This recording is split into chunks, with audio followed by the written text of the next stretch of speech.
Bom dia, pessoal, tudo bem? 10 horas em ponto. E aí, conforme prometido, vamos começar a nossa nova live, a live do sábado, dia 25 de abril. Eu estava refazendo as contas agora há pouco. Essa é minha 91ª live, né? A live número 91. E eu vou fazer um repeteco com a professora Luciane Cardoso Barzotto, né, dentro desse projeto aí também de integrar seus alunos. Já mandei aqui o convite, ela deve entrar daqui a pouquinho. Olha ela aí. Bom Olá, dia, professora Luciane, tudo bem? bom dia, bom dia. Bom dia, como estamos? Tudo gentil? Já está ambientada nas lives, agora já, depois de uma semana, já virou uma veterana, é isso? Mais Já ou está menos.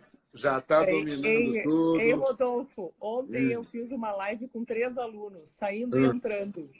Saindo e entrando, gente. Eu não sabia que dava para fazer, mas dá. Não sei se tu já fez desse jeito. Na mesma É, live, sai e abre, entra. aí uma pessoa sai, outra Sim. pessoa entra, assim, é possível. Agora, Assim.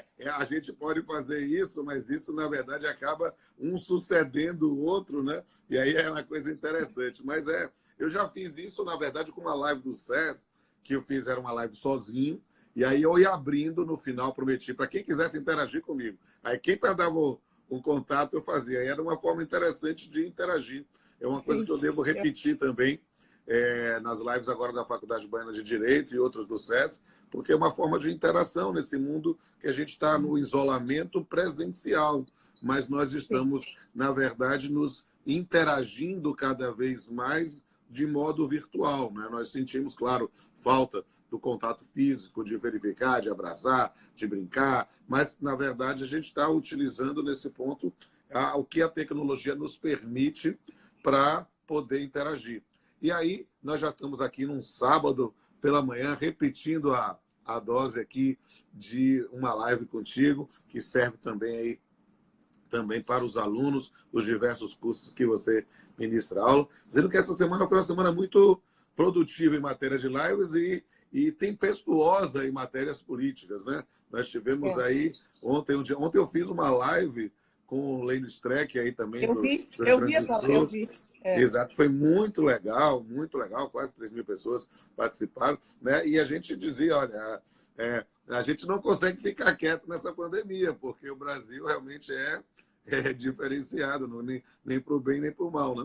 Então, mas na verdade, vamos bater um papo hoje, né? E eu lembrei muito de ti na live que eu fiz anteriormente ao Além do Streck, com o Leandro Fernandes, trabalhando justamente também essa questão do jeito de trabalho da crise e de jeito de trabalho de exceção, né?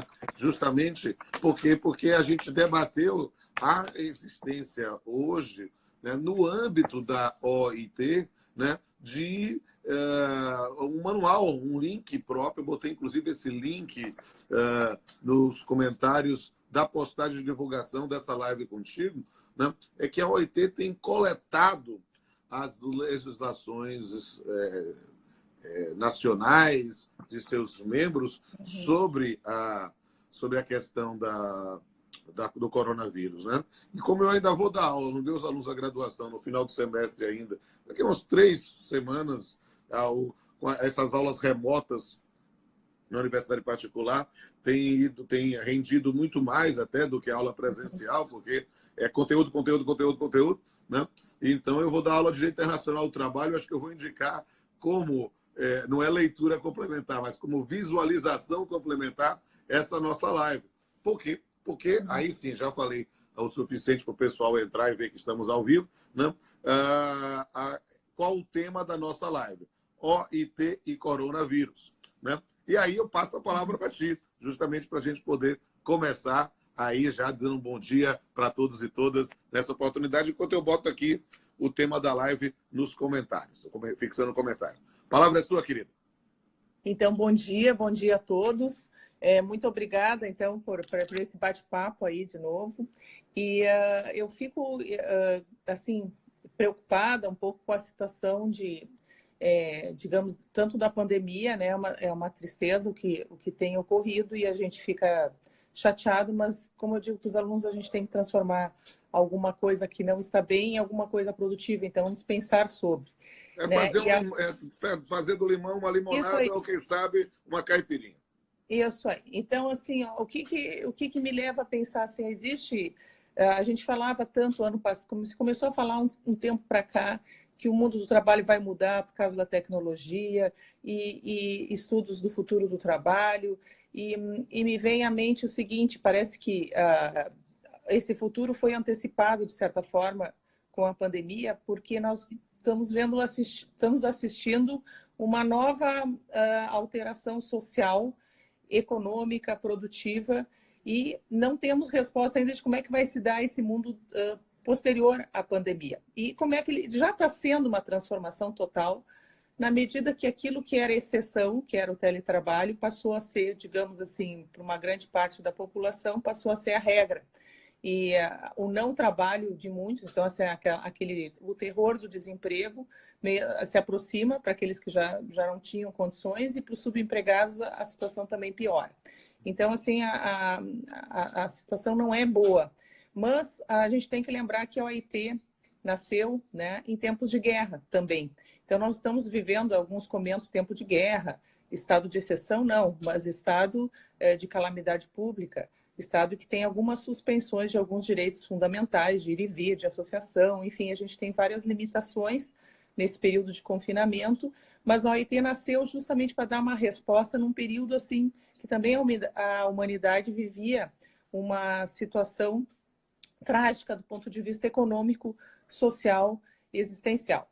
Então, o que a OIT, ao surgir, ela disse, ao menos para aquela questão social nascente, para a situação do pós-guerra, pós-Primeira Guerra, ela disse exatamente que o mundo devia se unir, né, para combater a pobreza, a indigência. Então, assim, essa linha social da OIT eu acho muito interessante, porque depois, a partir dela, também se desenvolveram, talvez as pessoas não se deem conta disso, mas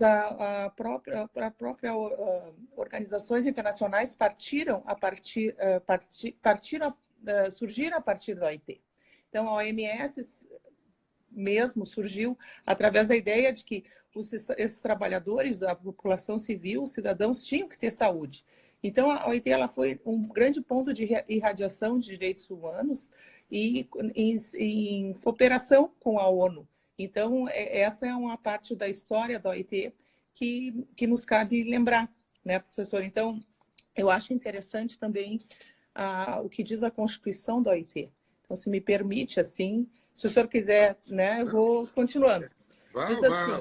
Enquanto você está procurando, eu vou falando, pessoal, que a ideia especificamente da OIT, a OIT é anterior à ONU, a OIT é a época da Liga das Nações ainda, nessa criação de um determinado momento da Primeira Guerra Mundial, ou seja, anteriormente à própria noção da ONU. A OIT tem mais filiados do que a ONU, né? Ela tem uma representatividade muito grande e uma estrutura que é tripartite, com a possibilidade de criação de convenções, recomendações, resoluções, tudo isso deve ser talvez falado, e em especial nessa questão do coronavírus, tem uma preocupação, porque a OIT é também, nesse ponto, um mecanismo não de controle, mas de fiscalização e de prevenção de dumping social, de determinados aspectos que se utilizam dos direitos trabalhistas para concorrências desleais. Então, dessa perspectiva do direito internacional,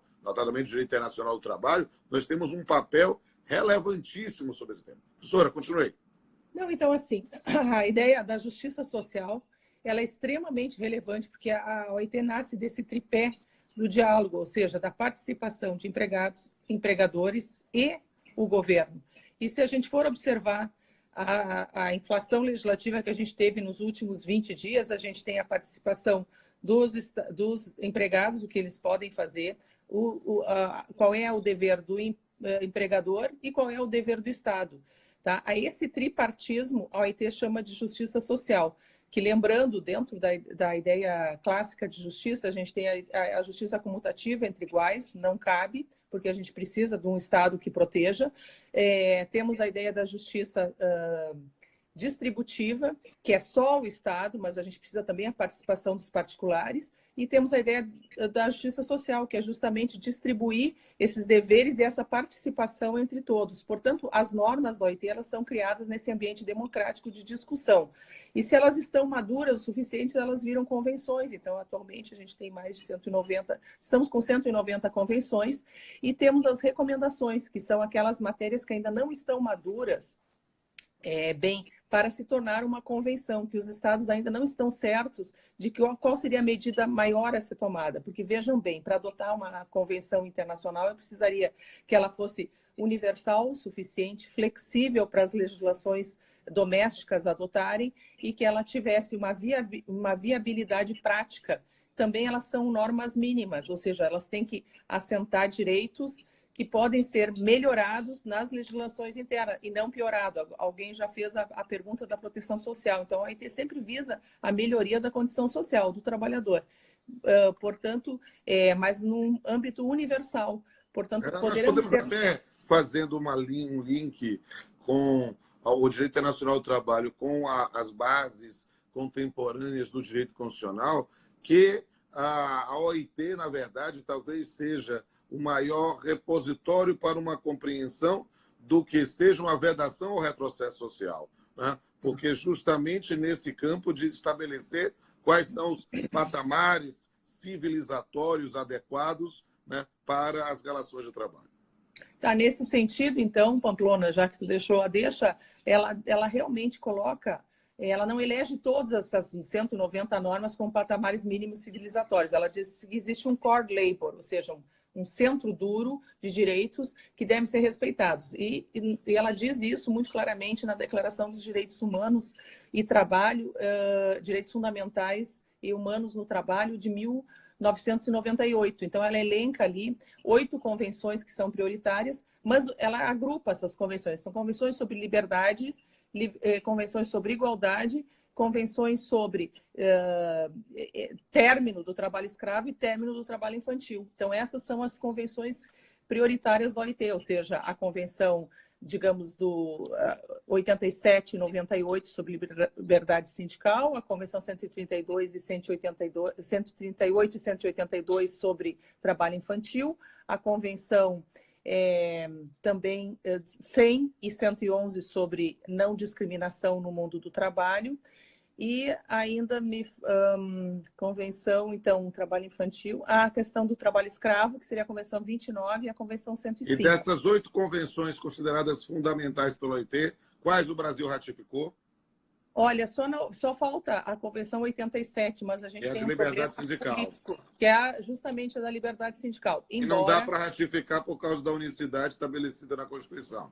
Isso aí. Então, a gente tem esse problema do artigo 8º da Constituição, que teria que ser alterado para que fosse compatível, mas, de qualquer forma, o princípio da liberdade sindical ele é invocado, então, como razão de decidir. Como como o Brasil pertence à OIT, e essas são as convenções importantes, a gente vê assim que é um norte, digamos assim, não é internalizado como norma, mas ele exerce essa função integrativa do direito interno e uma função interpretativa. Então, não é uma função normogênica, mas ela serve também como interpretação.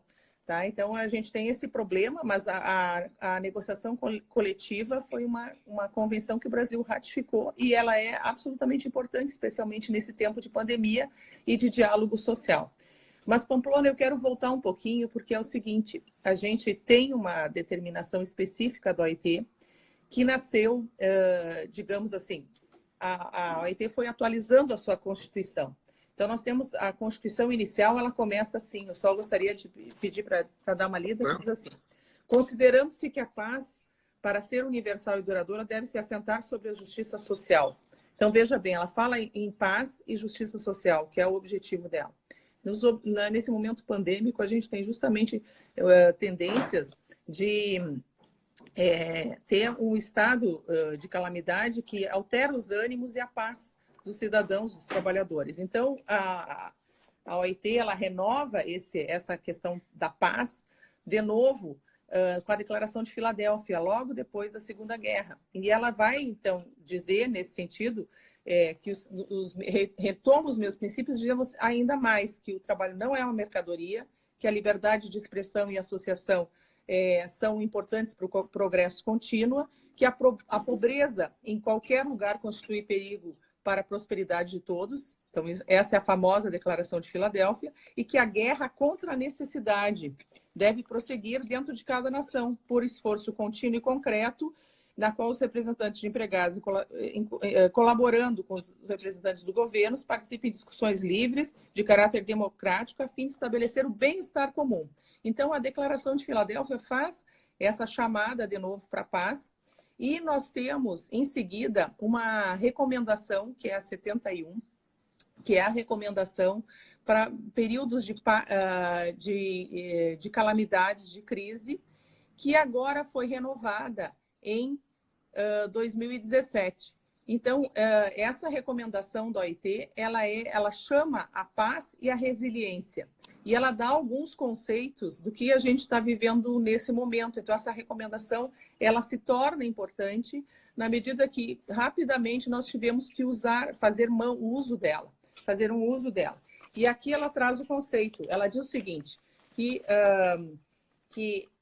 ela fala em termos desastre, tá? Então, para situações de calamidade ou desastre, definindo o desastre como uma perturbação grave do funcionamento da comunidade ou sociedade em qualquer escala, devido a fenômenos perigosos que interagem com as condições de exposição, vulnerabilidade e capacidade, causando os seguintes fatores: perdas e impacto humano, é o nosso caso, a gente está perdendo vidas, e perdas materiais, econômicas e ambientais. Então, ela conceitua essa nossa pandemia como um desastre em grandes proporções. E ela diz que a resposta a esses desastres tem que ser a resiliência. E aí ela define, Pamplona, aqui, ó, resiliência, e me permite também aqui dar uma lida, que é a capacidade de um sistema, comunidade ou sociedade exposta a uma ameaça, a capacidade de resistir, absorver, adaptar, transformar e recuperar. Ou seja, de maneira oportuna e eficiente, principalmente através da preservação, restauração de suas estruturas e funções básicas, gerenciando riscos. Então, por acaso, eu tenho aqui, eu vou mostrar aqui para o nosso leitor, o trabalho decente, então, para a paz e a resiliência, que é essa declaração de 71, que foi revisada através, então, de estudos por todos os países membros da OIT, de como é que ela pode ser aplicada. Então, ela dá algumas diretrizes para esse momento que estamos vivendo. E para quem queira aprofundar ainda mais sobre toda essa parte de legislação, eu quero dar um testemunho muito positivo em relação aos escritórios da OIT no Brasil, naturalmente o escritório que fica em Brasília, né? E que, além do site ser muito rico com informações de caráter geral, né? É possível, entrando em contato no site da OIT, né, você conseguir o material impresso gratuito. Eu me lembro quando eu escrevi minha tese de doutorado já há muitos anos, né, defendi em 2000, né, eu me lembro que eu entrei em contato com a sede da OIT em Brasília, eles mandam tudo gratuitamente. Tudo. Sim, realmente um trabalho formidável e que a gente consegue realmente informações, ou seja, só não tem acesso às informações de direito internacional do trabalho quem não quer, quem não se move, quem fica achando que vai aparecer por osmose. Porque no site e eventualmente contato telefônico, no próprio site você pode pedir, manda o material, eles pedem, eles mandam pelo correio, frete grátis, é um negócio realmente impressionante para quem está pesquisando, para quem quer refletir seriamente sobre isso, é fundamental. Estou aqui vendo aqui, participando aqui da nossa live aqui, a conselheira Tânia Rexigel aí, que é desembargadora aí do TRT do Rio Grande do Sul. Estou vendo aqui o doutor Leandro Fernandes, que eu fiz a live ontem também, pessoa sensacional. Doutor Lauro de Campos também, que tem participado de todas as lives, sempre possível aqui do TRT da segunda região. Gente muito boa aqui. Eu quero dizer que, inclusive, que eu estou me sentindo quase um gaúcho, sabe? Quase um gaúcho honorário, porque eu tenho nessas lives, como eu falei, a da senhora aqui é a 91ª live minha. Dessas 91 lives, a maioria é assim, maciça, é com o pessoal do Rio Grande do Sul. Ó. Do TRT daí eu já entrevistei a senhora, o Rodrigo Trindade, o Rafael da Silva Marques, o Francisco Rossal, a Tânia Rexiga, que também está no CNJ, da advocacia a Laura Azevedo, a Carmela Gruni também, na parte também do direito e arte. Tem uma turma muito boa aí do Rio Grande do Sul e é muito interessante para mim, é muito, assim, eu fico muito feliz em ter esse intercâmbio de informações. Pronto, a senhora já respirou, pode voltar a falar.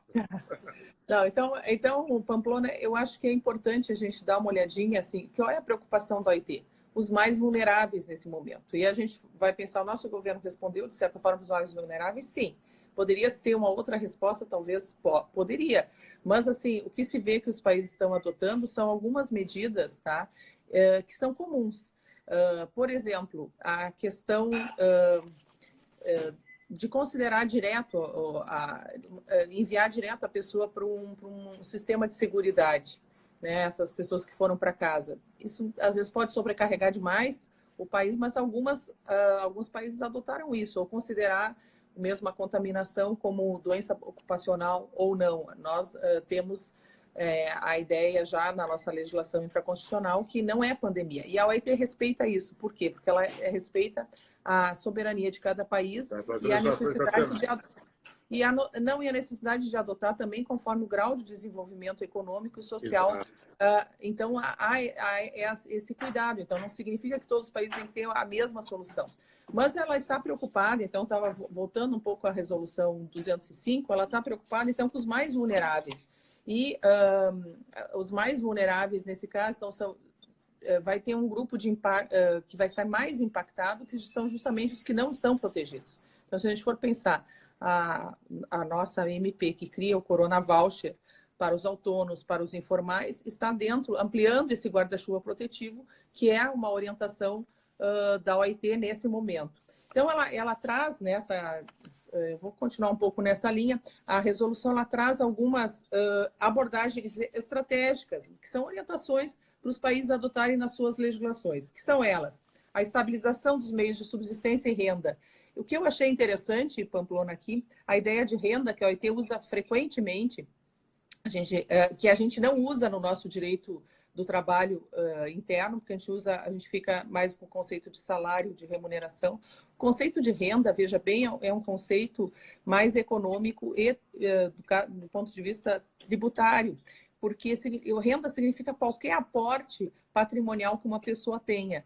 Então, o Brasil adota essa linguagem e eu acho interessante que está em diversas medidas provisórias. E a OIT também fala isso. Eu preciso ter um aporte de renda, sim, através de atuação imediata na proteção do emprego e também a criação de rede de proteção social, ou seja, mandar para a Seguridade na medida do possível e que o aporte dos estados financeiro seja imediato. Então, promover uma recuperação é outra abordagem da resolução, então, para quem entrou agora, a resolução 205 da OIT de 2017, ela aponta, então, essas abordagens. Promover a recuperação econômica local e gerar oportunidades de emprego. Mas no meio da crise? Sim, no meio da crise. Quem sabe a gente pensa diferente e cria alguma alternativa, né, para essa proteção social. Trabalho decente, reintegração socioeconômica. Promoção de emprego sustentável e trabalho decente. Ou seja, ela pisa muito na ideia de trabalho decente, que é um conceito que também não tive ainda agora a oportunidade e aproveito agora para explicar esse trabalho. E voltando aqui para a senhora respirar, né? É justamente, eu percebo que a gente trabalhe nossos alunos na graduação, na lato sensu, no nosso pós-stricto sensu, em função desse conceito de trabalho decente, que é fundamental no OIT, para que a gente possa produzir trabalhos que estejam antenados com esse conceito que tem que ser disseminado na ideia de preservação de dignidade. Siga aí, professora. Não, então, o trabalho decente ele contém esses elementos. É um trabalho justamente remunerado. Agora, a justiça da remuneração está difícil porque, de certa forma, todos perderam.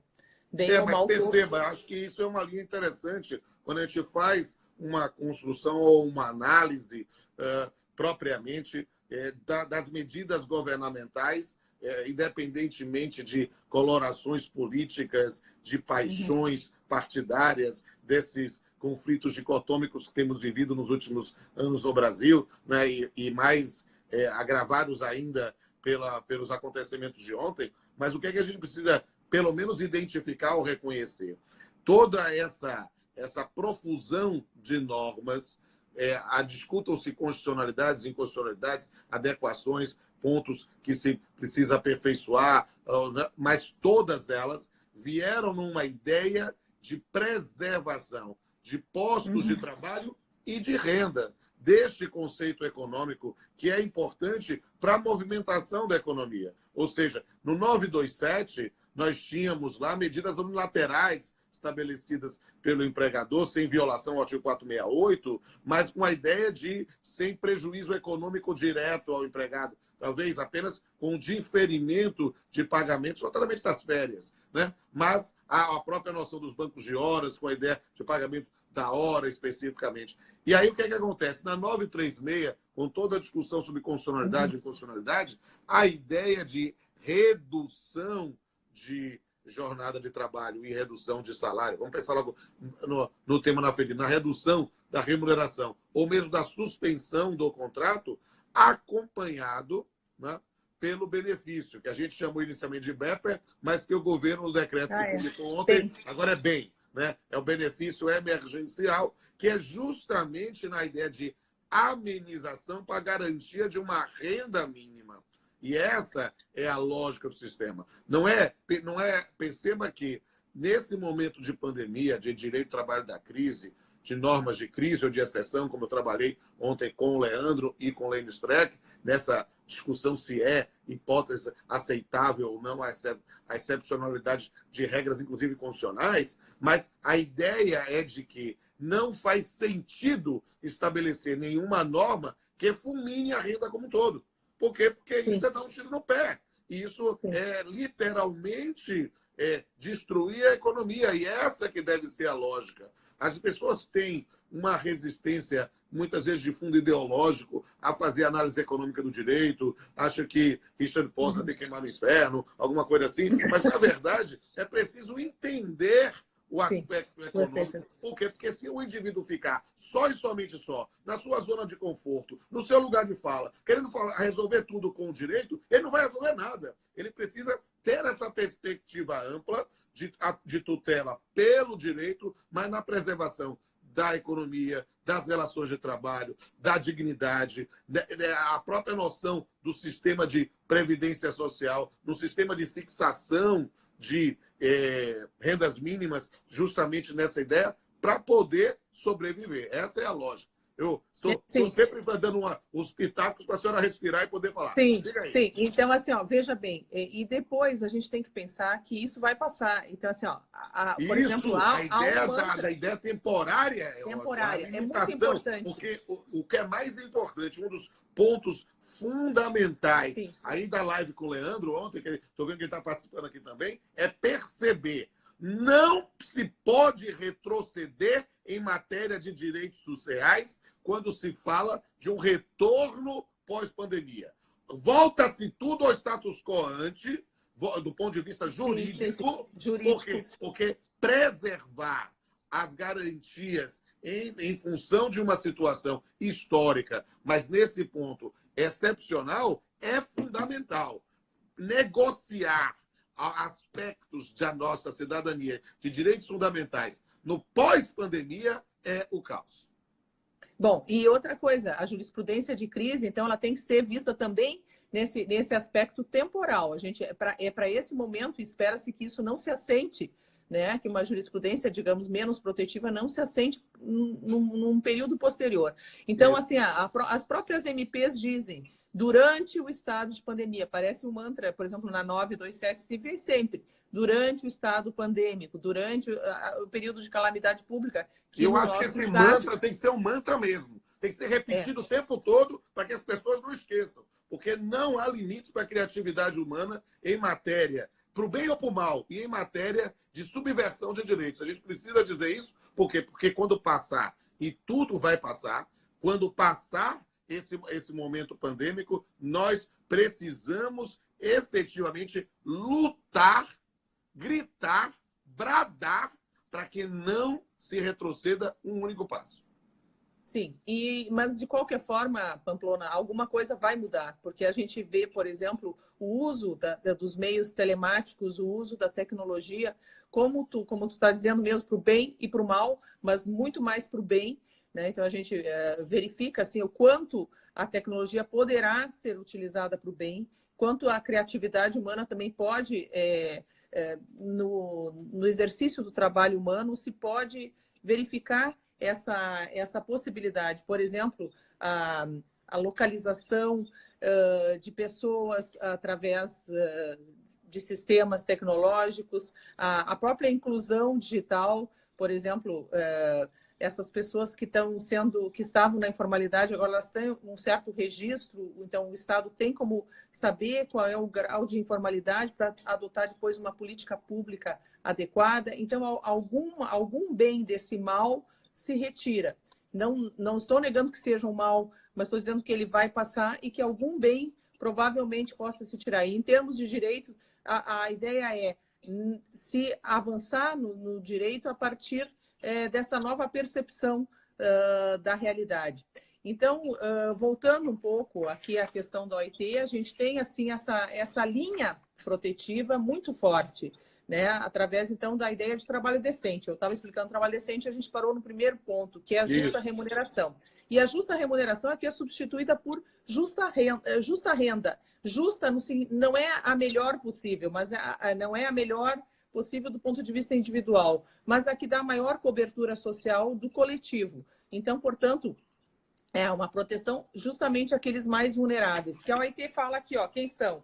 Então, aqueles com condições de saúde e idosos, condições de saúde vulnerável e idosos, tá? Os jovens que nem sequer entraram ainda no mercado de trabalho estão considerados aqui como grupo vulnerável, e ontem era o Dia Mundial do Jovem Trabalhador, do Trabalhador Aprendiz, do Trabalhador Estagiário, tá? As mulheres, porque elas estão representadas no grupo de frente, que são enfermeiras, médicas, professoras, que são os setores mais afetados, segundo a OIT. Então, elas são quase 60% contra os 40% dos homens que estão nessa condição. E também os trabalhadores desprotegidos, os trabalhadores independentes, os trabalhadores autônomos e os imigrantes. Os trabalhadores migrantes aqui têm uma grande possibilidade de sofrer maior os impactos. Então, assim, eu achei interessante essa ideia de que o vírus, ele realmente é democrático, ele é igualitário, mas as desigualdades aparecem mais surgem, né? São notadas mais em determinados grupos que vão sofrer mais, justamente porque é diferente eu estar num estado de confinamento tendo uma boa moradia e eu estar num estado de confinamento de pobreza ou de miséria. E aqui eu não falo só de Brasil, eu falo numa situação mundial com todos, né? Se eu não tenho saneamento básico, como é que eu vou ficar dentro de casa? Enfim, são problemas assim mais estruturais que revelam a dificuldade dos direitos sociais como um todo, tá? Então, assim, e depois eu fazia uma seguinte reflexão. Dentro do espaço micro, né? Que é a nossa residência, a nossa casa, nós aqui vivenciamos todos os direitos sociais, e especialmente as mulheres, então o trabalho feminino, essa perspectiva de gênero, via de regra as mulheres vão dar conta da alimentação, do lazer, da educação dos filhos. Então, o que a necessidade? E aí, de novo, entra a OIT. Aponta, por exemplo, a gente tem a Convenção das Responsabilidades Familiares, da necessidade de renegociar essa questão do cuidado e da proteção. Então, a gente vê que emerge uma economia do cuidado diferente. A gente vai valorizar mais aquelas pessoas que trabalham na economia do cuidado, será? Porque saiu o trabalho doméstico prestado por terceiro, mas a pessoa que está em casa, em trabalho a domicílio e, portanto, telemático, vai exercer esse conjunto de trabalhos. Então, a gente vai ter que redimensionar os aspectos existenciais da família, as necessidades da família. Então, todos os direitos sociais dessas pessoas que são do nosso micro vão ser atendidos, então, justamente via de regra, pelas mulheres que vão se sentir sobrecarregadas. Então, a necessidade de repensar esse aspecto subjetivo do trabalho, esse aspecto existencial, e a OIT aponta caminhos. Então, né, ela fala em todos os âmbitos. A questão das férias que o senhor mencionou, que foi a primeira medida, dá férias para todo mundo. Férias é um direito social, é da OIT. Recentemente, eu tenho uma aluna que fez um trabalho muito importante, brilhante, sobre o controle de convencionalidade da OIT, que ela exerce, portanto, de verificar se a nossa legislação interna está de acordo com a legislação internacional, e ela usou o exemplo da Convenção 132 de férias, mas não é esse o momento de pensarmos nisso, e que esse controle existe esse controle da OIT, existe essas diretrizes, mas a própria OIT diz, tem um documento sobre perguntas e respostas, que as férias podem sim ser dadas unilateralmente. Então, nesse sentido, justamente em momentos que ela fala de grandes desastres, né? Que é o termo que ela usaria para a nossa pandemia, conforme essa resolução 205. Então, é isso que o senhor falou, nós temos que pensar, né, nessa adequação das normas, justamente para termos uma resposta possível, né? Então, dentro desse conceito do trabalho decente, a senhora ainda destaca outros pontos que eu acho que é importante, até para título de arremate. Tá, então vamos fechar aqui. Então, mas o que eu queria dizer? Então, o trabalho decente, mas vai ser ou um não trabalho, então, no momento, vou fazer umas férias forçadas, é um direito fundamental, está na Carta da ONU, ok, mas o momento é esse. De novo, temporariamente se suspende para dar aquilo que eu mencionava, professor, com o senhor, na vez que conversamos anteriormente. Eu preciso dar a supremacia do interesse público no momento, tá? Nesse momento de relevância, a OMS diz no Regulamento Sanitário Internacional que eu preciso suspender o exercício de todos os direitos concomitantemente. Não é possível, tem que eleger, suspender, de certa forma, em alguma medida, alguns direitos, para que se determine a supremacia da saúde sobre os demais, até para garantir o direito à vida, que é um direito maior e fundamental. Daí os outros vão se acoplando. Ouvi o professor Ingo, ele fala justamente desse ajustamento, dessa acomodação dos direitos fundamentais em função do interesse público. Então, isso é muito importante que se diga. Então, eu tenho um trabalho justamente... Um trabalho decente é possível manter? Sim, de novo, dentro desses parâmetros. Justamente remunerado, ou seja, desde que eu garanto a renda. E isso está sendo garantido em maior ou menor medida. Espero que esse bem, que foi regulado ontem, seja realmente, se consiga efetivar, e graças aos aplicativos, às questões tecnológicas, esse cadastramento, desejo que seja feito e que realmente seja repassado esses valores nesse momento. Então, justamente remunerado é um primeiro conceito de trabalho decente, em condições de liberdade. Liberdade, aqui, obviamente, nós temos uma liberdade menor, mas igual a gente está exercendo o nosso direito de liberdade, de certa forma, a possibilidade de trabalhar, exercido em condições de equidade. Então, aqui, de certa forma, ao mencionar o espaço privado das relações domésticas, essa equidade aparece, então, equidade entre gêneros, aqui, entre gerações, né? Então, aqui, por exemplo, o auxílio dos mais velhos, o auxílio dos mais jovens, essa equidade aparece em diversas formas, em não discriminação. Alguns países, como o México e a França, por exemplo, eles têm uma questão muito interessante, uma legislação antidiscriminatória com relação aos doentes. Os contaminados com coronavírus realmente não pode sofrer nenhuma discriminação. Então, avançar no sentido da não discriminação também com essas pessoas é algo interessante que não aparece na legislação de todos os países. Então, justamente remunerado em condições de liberdade, em condições de equidade, ou seja, não discriminação e promoção de igualdade de oportunidades, que seja também em condições de seguridade. E aqui o trabalho decente, nesse momento, é tudo. Então, há uma revisão geral do meio ambiente do trabalho, que o meio ambiente do trabalho se torna algo muito importante e é o local que se vive, então, onde se trabalha, e esse local, ele passa a ter outro tipo de conotação, né? Se a empresa fica fechada, o meio ambiente do trabalho passa a ser o virtual, quais são as proteções que eu tenho nesse ambiente virtual. Então, eu gostaria de ter proteção de dados, eu gostaria de ter proteção, um direito de desconexão, um direito de portabilidade dos meus dados, um direito de administração do meu tempo, um direito de ser protegida contra a automação, seja ela para que eu, ao retornar do período de calamidade, eu não encontre um robô no meu lugar. Enfim, então, esses são os aspectos da seguridade que são muito importantes. Eu gostaria de ressaltar, então, que o meio ambiente do trabalho, eu tenho que ter a proteção física e a proteção mental. Então, eu não quero ter um estresse sobre o trabalho. Aqui eu lembro a Convenção 190 da OIT, que é a Convenção contra a Violência ao Trabalhador. Então, não posso ter metas super exigentes num período que eu tenho que fazer uma série de adaptações razoáveis no meu ambiente, né? Enfim, que nem sempre foi esclarecido, né? Assim, diante da urgência da pandemia, né? Quem é que vai suportar os meus ônus com essa segurança, enfim, segurança digital?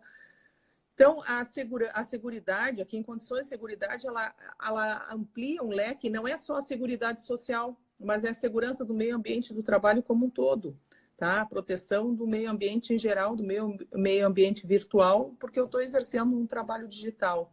E para aqueles que não estão exercendo um trabalho digital, não estão exercendo trabalho nenhum, de novo, esse conceito de meio ambiente ele se torna importante, de proteção da seguridade dessas pessoas, né? E isso depende de todos. Então, o não contágio, o uso da máscara, o ficar em casa. Então, são momentos em que o trabalhador, veja bem, eu gosto de estudar com os meus alunos de pós-graduação, que houve um momento de cidadania. Eu gosto muito do Theodore Marshall, que ele coloca assim, que teve um momento de cidadania em que o trabalhador ele se diferenciou e ele se formou um grupo, e aqui eu tenho os direitos sindicais, a emergência do direito do trabalho como núcleo duro, e agora parece que esse trabalhador ele se vê de novo como cidadão.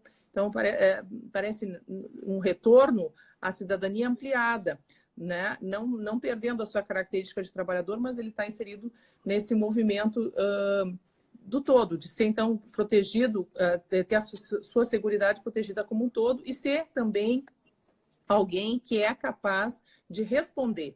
Então, de participar, de ter uma atuação responsável, de exercer a cidadania, como a gente diz, ampliada no mundo do trabalho. Vejam bem que, por exemplo, só para dar uma ideia dessa nova cidadania, a Salesforce, que é uma empresa de tecnologia que faz trabalho para o governo americano, quando o Trump resolveu separar as crianças dos pais, os trabalhadores se reuniram e fizeram digitalmente, virtualmente, uma greve virtual, se negando a prestar serviço para o governo americano se continuasse essa prática. E eles conseguiram alterar bom, mas também houve uma grita geral, né, no mundo todo, mas eles conseguiram, de certa forma, influenciar no sentido de que esses imigrantes que estavam vindo ilegalmente para os Estados Unidos fossem protegidos, ao menos no direito fundamental de ficar unidos com as suas famílias. Então, vejam bem, não é essa cidadania mundial, é uma cidadania que está sendo disseminada. Então, se eu não tenho mais essa localização física, eu tenho um contexto global que me permite que esse trabalhador se coloque com a sua força produtiva, com a sua força existencial, em favor do bem de todos. Então, é um trabalhador que se conecta com essa dimensão da necessidade do todo, da necessidade humana. Então, esse conceito de trabalho em seguridade, que é o conceito do trabalho decente da OIT, ele é extremamente importante agora. E, para finalizar o conceito, é dito o seguinte: então, vamos repetir o conceito. Justamente remunerado, em condições de liberdade, em condições de equidade, em condições de seguridade e em respeito aos direitos fundamentais do trabalhador. E aqui aí abre-se o leque para todos os direitos fundamentais, específicos e inespecíficos, todos aqueles que existem e que podem vir a existir, né? Considerando-se que se o futuro do trabalho recente a gente tem uma mudança de paradigma, a gente precisa de novas formas de proteção desse trabalhador. Perfeito. E, gente, já estamos falando há 45 minutos, então por isso daqui a pouco a live cai. Mas para quem chegou depois, nós estamos trabalhando aqui nessa live a ideia especificamente do conceito de trabalho pela OIT, de trabalho decente pela OIT, que é conceito fundamental, e o quanto a OIT tem se preocupado também com o tema do coronavírus. Eu quero pedir a todos e todas que sigam a professora Luciane Cardoso Barzotto. O Instagram dela é Barzotto Luciane Cardoso. Sigam aqui também no Instagram, Pamplona Filho. Essa live vai ficar salva, disponível 24 horas aqui no meu perfil do Instagram e depois já vai entrar também no download lá no meu canal no YouTube. A live anterior a que eu fiz com a doutora Luciane já está lá, então vocês também têm acesso para ver uma complementação disso. E estou trazendo também uma dica especial. Sigam também o perfil da OIT, né, no Instagram e vejam o site da OIT. Porque o site da OIT hoje está disponibilizando, né, assim, absolutamente gratuito, toda uma coletânea de normas, né, nacionais, vários países, sobre a questão dos efeitos trabalhistas do coronavírus. É um material maravilhoso que pode ser utilizado nas pesquisas em todos os campos, graduação, lato sensu, stricto sensu e também na vida profissional. Professora Luciane, que prazer ouvi-la, mas também vou dar a palavra para as considerações finais a título de arremate. Bem, então, Pamplona, a gente poderia, assim, falar indefinidamente, porque eu poderia mencionar qual as convenções, por exemplo, eu nem sequer falei da Convenção 155, que é tão importante, que define a saúde como um aumento de qualidade de vida em todos os planos, né, do trabalhador. Eu não falei de outras convenções que são relevantíssimas para a OIT, para esse tema, a Convenção 161 sobre o sistema de saúde, ou da 149 sobre proteção específica, por exemplo, das enfermeiras. Eu não falei em setores específicos, ou a convenção... A gente poderia fazer indefinidamente isso. É verdade, mas porque é um assunto... Note, só a parte do trabalho decente a gente ficou 40 minutos, porque realmente é fascinante, é uma quantidade enorme de informações que faz com que a gente acaba se entusiasmando. E por isso é que eu estou remetendo assim. Mas essas referências, em especial agora, dessas importantes convenções trazidas aí para o professor Luciane, é importantíssimo que cada um de vocês, meus amigos e minhas amigas que estão nos acompanhando nesse momento, possam pesquisar e aprofundar, e quem sabe até em outra live. Mas, professora Luciane, ainda dá tempo de falar mais uns 3 minutinhos, pelo menos. Diga aí. Então, vamos lá. É o seguinte, a OIT preparou para o ano passado, que ela completava, então, esses 100 anos de luta pela justiça social, a declaração do seu centenário.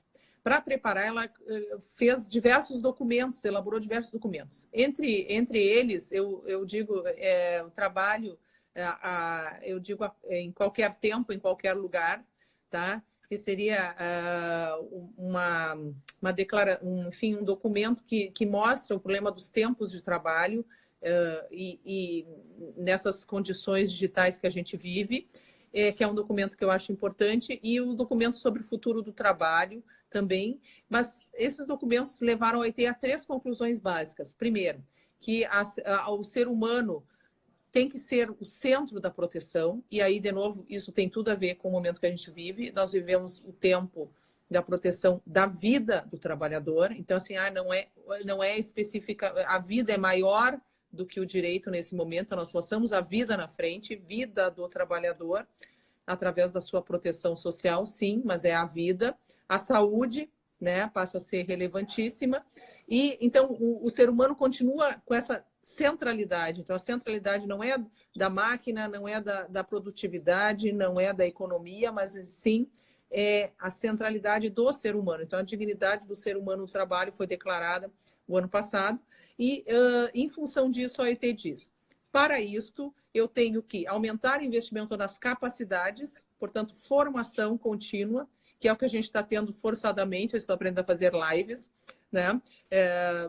Isso porque eu sou professora, mas, obviamente, cada um vai ter que tentar, e os governos têm que favorecer essa formação contínua, como o senhor disse, né? Existem tantas possibilidades e a gente tem que aproveitar.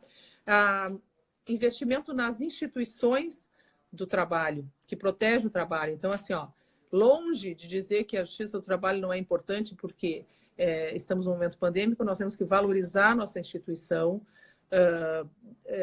da Justiça do Trabalho, nós temos que valorizar todos os meios de proteção ao trabalhador, tá? Então, todas as instituições possíveis que protejam o trabalhador, então a OIT seria uma instituição, a Justiça do Trabalho, todas as instituições têm que ser protegidas, e investimento na ideia de trabalho decente e sustentável. Então, vamos imaginar que a gente está gostando de respirar esse ar puro, quanto mais trabalhos verdes a OIT não poderia incentivar, né, uma empregabilidade nesse setor que parece ser um setor do futuro, com problemas diante dos nossos problemas demográficos, diante dos nossos problemas estruturais nas grandes cidades. Então, quem sabe não surgem novas formas de trabalho. Lembrando que nesse estudo do futuro do trabalho, nós apontava que 56% das nossas crianças hoje não estariam aptas para exercer um trabalho no futuro, porque justamente exercerão em profissões que ainda nem sequer sabemos que existem. Então, nós estamos num mundo em transformação, o coronavírus ampliou e oportunizou que a gente viva de uma forma diferente do que se imaginava o futuro do trabalho, mas nos colocou diante de uma perspectiva nova e pede que respondamos positivamente a esse desejo de trabalho decente em condições adversas. Então, lembrando que a OIT, então, tem essa resolução 205 e que ela nos diz que estamos, então, estamos envolvidos num desastre mundial e que nós temos que adotar essa ideia de resiliência, ou seja, de resistência com criatividade e com criação de meios de suportar e de passar essa crise. Muito obrigada de novo por ter me dado a palavra, agradeço muitíssimo. Estamos à disposição, para mim é um prazer ter essa oportunidade. Eu sempre gosto de fazer antes da live cair, justamente para ter a oportunidade de externar a minha admiração e a nossa parceria nessa busca de adaptar e de juntos tentar construir, porque quando a pandemia passar, nós vamos voltar não para o mesmo normal anterior, nós vamos construir um novo normal juntos, seja nesse campo da criatividade, do aperfeiçoamento, da produção dramática, e mais ainda, nós vamos ter, nesse ponto, uma luta dura, pesada, para que nada do que foi temporário se torne definitivo. Então, a luta vai continuar, a missão vai continuar e juntos nós podemos construir um novo normal, um novo futuro com esperança, que é o único direito realmente que a gente não abre mão. Isso mesmo. E o direito protetivo não terminou, né, professor? Vamos não, continuar a proteger o trabalhador para sempre. Ela é a base do nosso sistema. Sim. Estamos juntos. Isso aí. Tá bom, um abraço. Tá bom. Tchau, tchau.